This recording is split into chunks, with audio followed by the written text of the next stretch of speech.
$140 billion. It's a number that's almost hard to wrap your head around, isn't it? It really is. That's the figure just jumping off the page of the financial release we're looking at today. $140 billion in system-wide sales for 2025. I mean, we're talking about a burger company that has an economy bigger than a lot of countries. And they are not acting like some sleepy, mature company either. If you look at the guidance, they're aiming for 50,000 restaurants by 2027. Empire building mode. Still. That's the sheer scale we're dealing with. Welcome back to our deep dive. Today, we are unpacking the Q4 2025 earnings report from McDonald's. It dropped on February 11th, 2026. Yeah, and we've combed through all of it. The transcripts with CEO Chris Kempczinski, CFO Ian Borden, the whole leadership team. And our mission today is really to answer a specific question. How does a company this massive, this monolithic, manage to pivot when the global economy gets, shaky? Because 2025 was not a walk in the park. Not at all. No, and that's the context we have to start with. The macro environment they describe. It's brutal. You've got the chicken war, the beverage boom, and the value war. Arguably the most aggressive value war we've seen in the QSR industry in, a decade? It really feels like they're fighting on three fronts at the same time. They are. But the theme that keeps coming up isn't panic. It's something I'd call resilience through agility. Okay, that does sound a bit like corporate buzzword soup. It does, I know. It sounds like a LinkedIn post or something. Right. But when you actually dig into the mechanics of what they did in Q4, how they shifted marketing, the menu, the pricing, it's a masterclass in using your size as a weapon. So they didn't just survive the pressure. They used it to squeeze out their competitors. Okay, so let's dismantle that weapon. The CEO laid out this framework for 2026 called 3 for 3. Right. Value, marketing, and menu innovation. It sounds simple, but let's see how it translates to the bottom line. First pillar, value. This is the most critical piece. In 2025, they admitted the low-income consumer was pulling back. Traffic was down. Which is the canary in the coal mine, right? When people stop buying Big Macs because they're too expensive, the economy's in trouble. Exactly. So the fix wasn't just slashing prices across the board. That would kill their margins. So what did they do? They focused on what they call predictable value. In the U.S., they launched McValue and relaunched the Extra Value Meal, the EVM. Predictable value. That's an interesting phrase. It implies the consumer was, confused before? Precisely. The data showed people didn't know what they could get for their money anymore. So McDonald's hit very specific advertised price points. Like what? The $5 sausage McMuffin with egg meal and the $8 two-stack wrap meal. Huh. $8 for a wrap meal? Yeah. I mean, in 2026, that's actually pretty competitive. It is, and the results were immediate. They gained market share with that low-income demographic in December. Their internal scores for value and affordability ticked up. But there's a nuance here that stuck out to me. The CFO, Ian Borden, he called this strategy greens fees. Yes. Like in golf, the fee you pay just to get on the course. That's it, exactly. He's saying that right now, offering a $5 meal isn't a competitive advantage. It's the bare minimum requirement just to play the game. So if you don't have that strong value platform, you're not even in the conversation for a consumer with a tight budget. You're locked out. That is a stark way of looking at it. But if value is just the entry fee, where do they make the real money? Because you can't run a $140 billion empire on $5 muffins. And that leads us right to the second pillar, marketing. This is how you drive the volume. And honestly, the Q4 marketing case study. We have to talk about the Grinch. I saw the headlines, but the numbers in the report are just startling. They're absurd. In December, they ran this campaign, and in just a few days, they sold nearly 50 million pairs of Grinch-themed socks. Yeah. Globally. 50 million. So for a week, McDonald's was basically one of the largest apparel retailers in the world. Pretty much, yeah. And that campaign drove the highest single sales day in the company's entire history. That's wild. But I have to play devil's advocate. Is selling socks a business strategy? It feels like a gimmick. Well, it's a strategy when you look at their One McDonald's concept. Historically, every market ran its own campaign. France did one thing, Japan did another. Expensive, disjointed. Totally. Now they're taking massive global IP, like the Grinch or the Minecraft movie collaboration, and scaling it across 100 markets at once. Ah, I see. So one massive license fee instead of 100 different ad campaigns. Exactly. It's efficiency at a scale we've never seen. Yeah. And then you have Monopoly, which drove nearly 500 million games played. They're not just selling burgers. They're selling participation in a cultural moment. Yes. Here. You're buying the meal because you want the socks, you want the Instagram post, you want to be part of the joke. It keeps the brand from just feeling like a utility. But okay, the hype fades, the socks get lost, and you still have to eat the food. So pillar 3, menu innovation. And I saw something in the notes. The big arch. What is that? It's their answer to a very specific gap in the menu. The data showed they were losing customers who wanted a heartier burger. Wait, isn't that the Big Mac?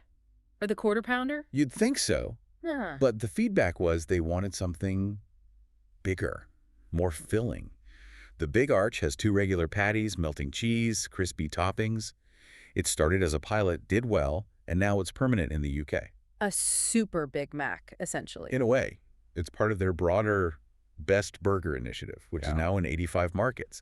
They're tweaking the cooking process itself. I've actually noticed the onions seem different. They don't have that raw bite anymore. Right. They cook the onions on the grill now instead of adding them raw.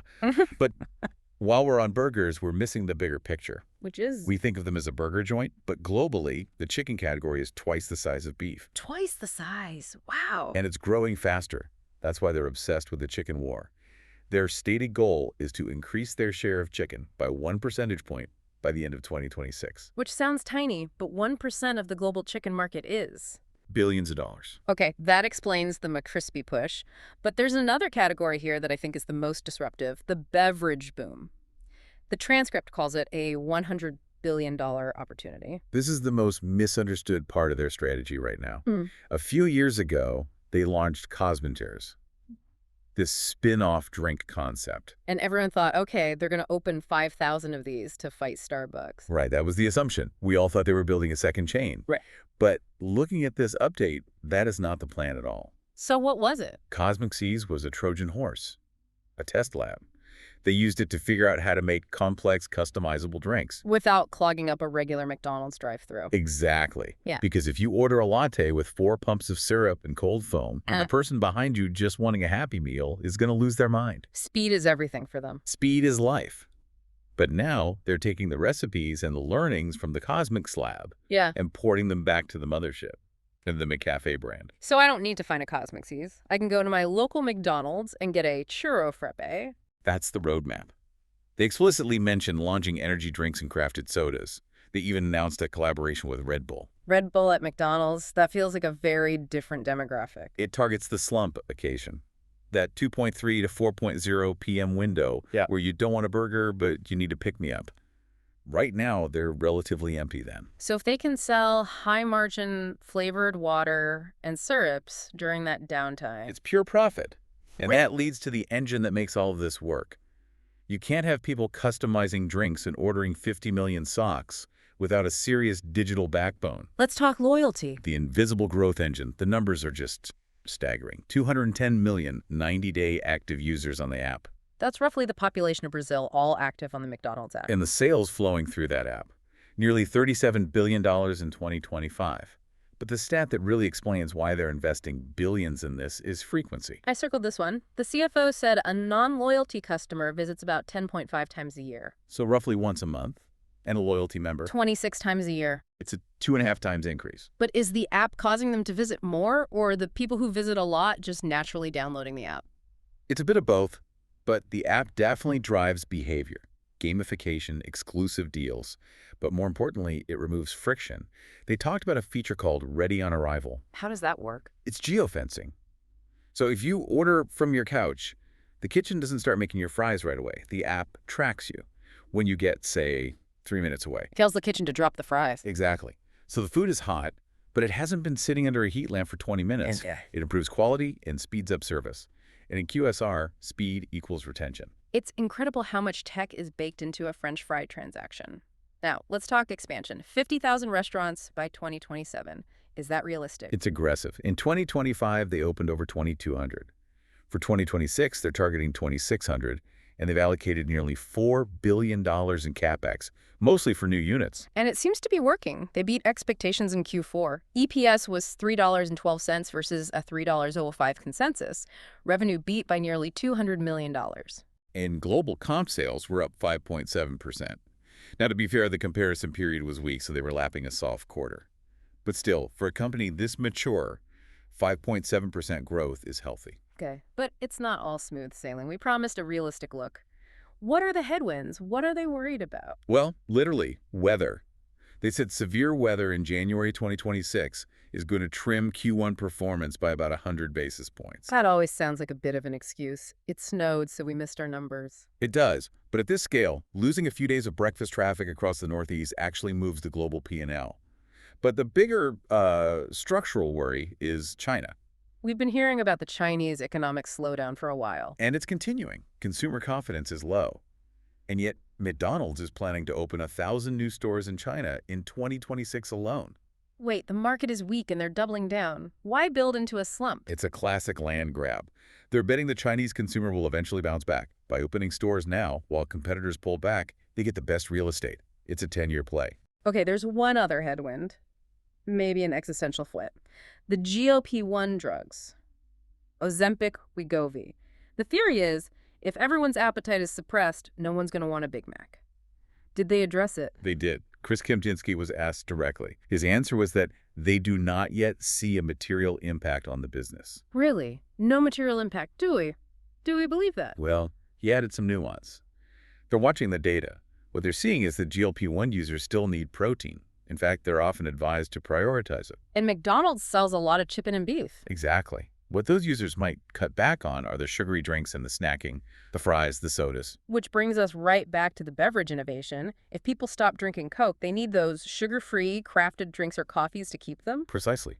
They're hedging their bets. They have protein for the GLP-1 user, and they have indulgences for everyone else. It's that agility we talked about at the start. It really is a strategy of total coverage. Low-income consumer, here's a $5 meal.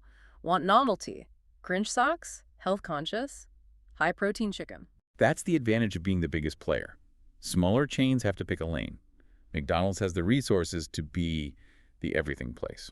So to bring this all together for you listening, we've got this giant that's automating its operations, aggressively expanding, and pivoting its menu.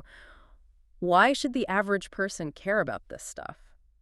I think because McDonald's is a proxy for the global consumer economy. If they're pivoting to value, it tells you the consumer is hurting. If they're investing in automation, it tells you where the labor market is going. That's a great point. But more importantly, it's a lesson in not getting complacent. They're the leader, yet they're attacking new categories like they're a challenger. The lesson is adapt or die, even if you sell billions of burgers. You can't just sit on your lead. The moment you stop moving, someone else starts eating your lunch. Literally. I want to leave everyone with a final thought to chew on. McDonald's is betting big on predictable value and customizable beverages. But at the same time, they're automating everything ready on arrival, AI, digital kiosks. This is becoming incredibly efficient. Yeah. Seamless. It is. But as they automate more of the experience, do they risk losing the human element? The Grinch campaign worked because it was a moment, right? A cultural connection. Mm-hmm. If the future of fast food is just a robot handing you a bag through a window, timed perfectly to your GPS, is that enough to keep the brand relevant for another 50 years? Or is friction-free the only way to survive? That is the multi-billion-dollar question, isn't it? Efficiency versus soul. Can you automate the process without automating the joy out of the Happy Meal? We'll let you decide. Thanks for diving in depth with us today. Until next time.